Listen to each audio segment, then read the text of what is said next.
Bismillahirrahmanirrahim. Assalamualaikum warahmatullahi wabarakatuh. Kami dari kelompok 9, kelas A.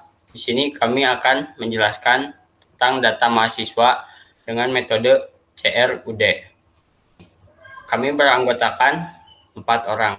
Yang pertama ada Muhammad Rofi Taufik Hidayat dengan NPM 207006003. Kemudian ada Handi Setiawan dengan NPM 207006026. Kemudian ada saya sendiri, Muhammad Ilham Fajar Gumilang dengan NPM 20700606047. Dan yang terakhir ada Muhammad Caesar Akbar dengan NPM 207006099. Untuk materi pertama akan dijelaskan oleh saya sendiri. Yang pertama, latar belakang. Latar belakangnya yaitu pada dunia teknologi informasi atau internet seperti sekarang ini, kebutuhan akan data dan informasi sangat diperlukan untuk menjalankan aktivitas sehari-hari. Dengan semakin majunya teknologi dan berkembangnya internet, pengelolaan akademik akan menjadi lebih efektif dan efisien jika menggunakan sistem informasi berbasis web. Data dan informasi tersebut harus mampu memenuhi kebutuhan pihak-pihak yang berhubungan dengan proses akademik. Peranan data berbasis web ini merupakan alat bantu yang dapat memberikan informasi di lingkungan sivitas akademika, yaitu universitas, dosen, dan mahasiswa. Sistem informasi yang berbasis web juga merupakan salah satu solusi untuk meningkatkan kinerja sistem informasi akademik. Kemudian ada manfaat. Manfaatnya adalah yang pertama sebagai alat berbagi, yaitu layanan sistem informasi berbasis web ini dapat memudahkan kita untuk mendapatkan dan berbagi informasi. Kemudian yang kedua ada memudahkan dalam pengarsipan data. Seperti yang diketahui, sistem informasi berbasis web memiliki kemampuan untuk menyimpan atau mengarsipkan data dengan mudah, di mana ini menjadi suatu cara untuk mencegah data rusak atau hilang. Kemudian yang ketiga, mudah, ringan, dan ringkas.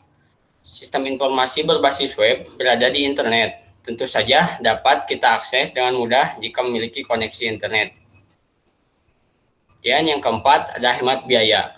Pada dasarnya, sistem informasi berbasis web tersimpan di internet sehingga tidak perlu untuk membeli penyimpanan lokal seperti flash disk atau hard disk. Dan yang terakhir, yaitu ramah lingkungan. Seperti pada poin sebelumnya, sistem informasi berbasis web tidak membutuhkan perangkat fisik. Dengan demikian, limbah juga akan berkurang dan lebih ramah terhadap lingkungan. Selanjutnya, materi akan disampaikan oleh Saudara Muhammad Caesar Akbar. Kepadanya dipersilakan. Terima kasih Saudara Ilham. Untuk selanjutnya, ERD dan struktur tabel. Di sini kita hanya membuat satu tabel, di mana NPM, tipe datanya varchar, nama, tipe datanya varchar, tempat lahir, tipe datanya varchar, tanggal lahir, tipe datanya dep, jenis kelamin, tipe datanya eno, agama, tipe datanya varchar, alamat, tipe datanya varchar, dan yang terakhir not telepon, tipe datanya varchar. Terima kasih, saya kembalikan ke moderator. Terima kasih kepada Saudara Muhammad Caesar Akbar. Untuk selanjutnya, materi akan disampaikan oleh Saudara Handi Setiawan. Kepadanya dipersilakan. Oke, di sini saya akan menjelaskan mengenai spesifikasi software dan hardware yang kami gunakan. Yang pertama ada software Visual Studio Code versi 1.57.1 yang digunakan untuk mengedit source code PHP dan juga CSS. Yang kedua ada software SAMPP versi 8.0.7 yang digunakan untuk mengakses MySQL dan juga PHP. Dan yang terakhir ada software browser Google Chrome yang digunakan untuk membuka localhost.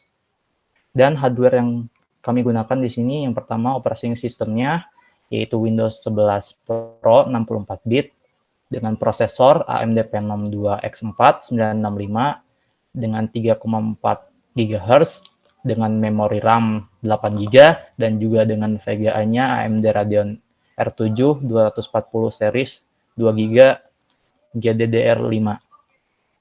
Saya kembalikan kepada moderator. Terima kasih pada Saudara Hani Setiawan. Untuk selanjutnya, materi akan disampaikan oleh Saudara Muhammad Rofi Taufik Hidayat. Padanya dipersilakan. Terima kasih kepada moderator yang telah memberi waktu. Di sini saya akan menjelaskan interface aplikasi berbasis web yang menggunakan metode CRUD atau create, read, update, dan delete. Berikut saya akan memperlihatkan tampilan aplikasinya. Yang pertama, kita menggunakan Visual Studio Code untuk mengedit source code PHP dan CSS.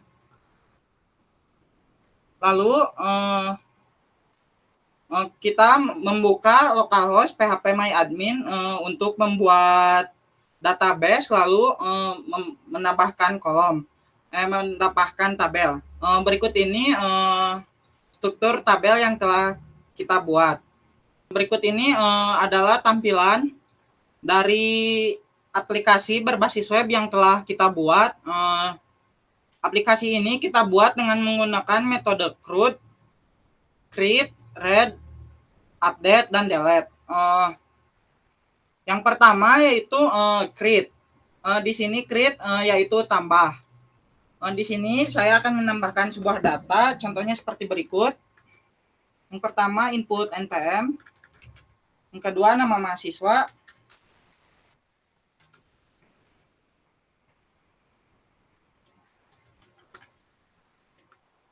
tempat tanggal lahir,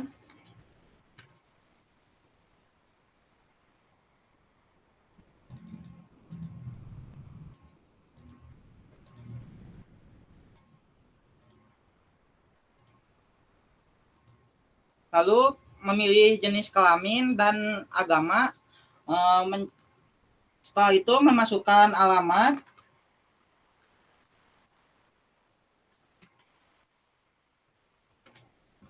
dan mengisi nomor telepon.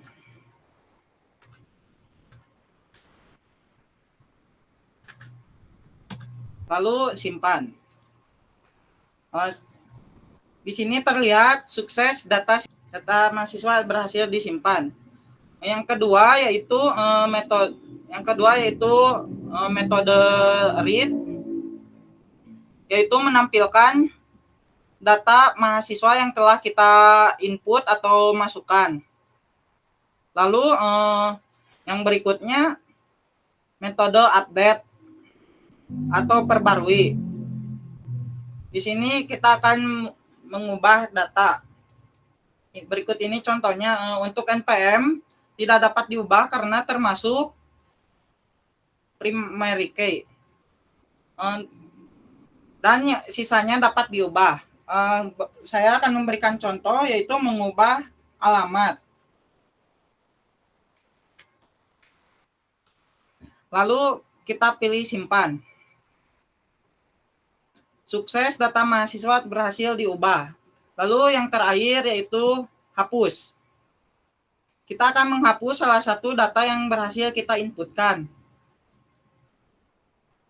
Anda yakin ingin menghapus data? Ya. Sukses data berhasil dihapus. Sekian yang dapat saya sampaikan. Saya kembalikan kepada moderator. Terima kasih kepada Saudara Muhammad Rofi Taufik Hidayat. Untuk yang terakhir, yaitu kesimpulan. Jadi kesimpulannya, pada era teknologi informasi seperti sekarang ini, baik informasi maupun data lebih efektif disimpan melalui sistem informasi web atau internet. Karena lebih aman, ramah lingkungan, mudah diakses oleh siapa saja, di mana saja, dan kapan saja. Sekian dari kami. Terima kasih atas perhatiannya. Wassalamualaikum warahmatullahi wabarakatuh.